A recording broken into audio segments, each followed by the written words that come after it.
আসসালামু আলাইকুম ভিউয়ার্স, নতুন একটি ভিডিওতে আপনাদের সবাইকে স্বাগতম জানাচ্ছি। আশা করি আপনারা সবাই ভালোই আছেন। এই মুহূর্তে আপনারা দেখতে পাচ্ছেন যে ইলিশা থেকে ছেড়ে আসা কর্ণফুলী 11 তার গতি প্রদর্শন করছে এবং আমরা যে লঞ্চটিতে ছিলাম সেটি হচ্ছে সুন্দরবন 16। সুন্দরবন 16-র গতিও তখন মোটামুটি ছিল, কারণ তখন আমরা উলনিয়া কালীগঞ্জ চ্যানেলটি যে রয়েছে সেটি অতিক্রম করছিলাম।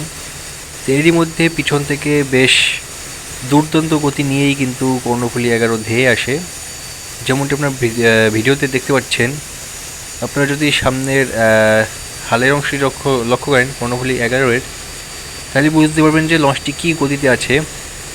অর্থাৎ সে জানান দেওয়ার চেষ্টা করছে যে বরিশালের লঞ্চগুলোর